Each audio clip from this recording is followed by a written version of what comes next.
Romney. Thank you, Mr. Chairman. Um, I, uh, I recall during the years of the last administration, particularly before the COVID crisis occurred, that there was a period of great, robust economic growth. And despite that, we were generating nearly $1 trillion a year in deficits, which of course added to the debt. I get a text every morning that tells me what the debt is today. And today, or actually yesterday, it went over $28 trillion in national debt. There was a member of the last administration, maybe I'm paraphrasing, but basically he said debt is good. When asked, hey, are you concerned about all this debt and the $1 trillion deficits, he said, no, debt's good. Do you believe debt is good at the level we have and at the level we keep adding to it, even during good years? Senator, I would use a different word.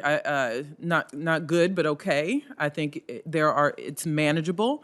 I would never say debt is good, but I think it is okay with the current with interest rates being as low as they are, and the tools the Fed has. I think we remain, thankfully, in a good place to continue to combat the pandemic the way we have. Yeah, I'm not talking about the pandemic necessarily. I'm talking about the annual deficits we run of roughly $1 trillion. The challenge is, yes, interest rates are low now, but if interest rates go up and we still have the debt, we got to pay the interest. So last year we spent $390 billion in interest. If interest rates go back to their normal level, we'll spend $1 trillion a year in interest, which would overwhelm our federal budget. I'm concerned in the COVID relief plan that the President, by the way, I fully support helping people that need help, helping states and businesses that need help. I'm concerned that in the current plan, there's a lot of excess that is going to just add to the debt without creating a benefit to our economy or helping people that are in need. I'm concerned, for instance, that under the plan, many states that had no revenue loss or no deficit as a result of COVID and no unreimbursed COVID expenses, that they nonetheless are going to get billions and billions of dollars. I see that as a problem. Do you feel that's a problem as well? Senator, I've always looked at, and I've worked on the coronavirus relief fund. We did $160 billion in bipartisan CARES bill. That money ran out in December. I've always looked at that fund as not just a revenue loss fund, but one that is meant to and designed to provide fiscal relief. So those states who are doing increased vaccine distribution, they have increased costs. This fund is also to ensure that they provide needed services. So I've looked beyond revenue loss as one of the agencies. Oh, of course. What I'm saying is, if a state had no net revenue loss, we had 21 states that revenue has gone up every year, even during the pandemic. 21 revenues have gone up, and we have reimbursed all their excess COVID expenses, and we raised the FMAP, so we provided greater support for their Medicaid. So these are states that are in fine financial shape. California, for instance, I understand their budget surplus this year is roughly $20 billion. And yet under the president's plan, we anticipating giving California another $27 billion. That doesn't make sense to me. Does this make sense to you?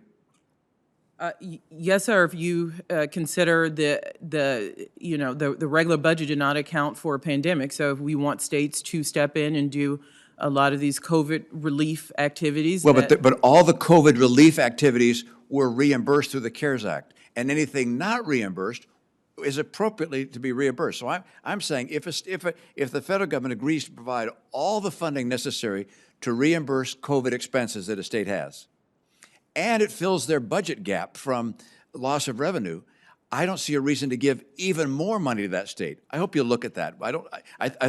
I'm happy to, sir. And we've certainly talked about bipartisanship. This is one, certainly some of the governors and locals, both parties, have given us data that says they are not just in need because of revenue loss, but because of the extra requirements for their citizens due to COVID. I could assure you, as a former governor, if the federal government is going to be handing out billions of dollars, I'm going to have my hand out to get as much as I can.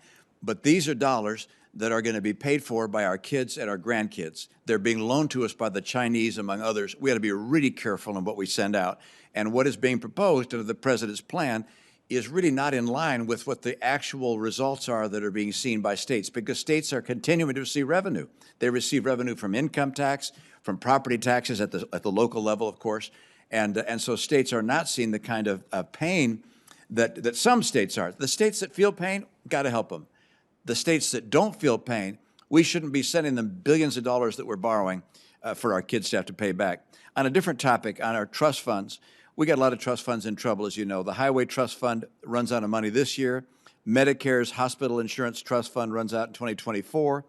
Social Security Disability Trust Fund 2026.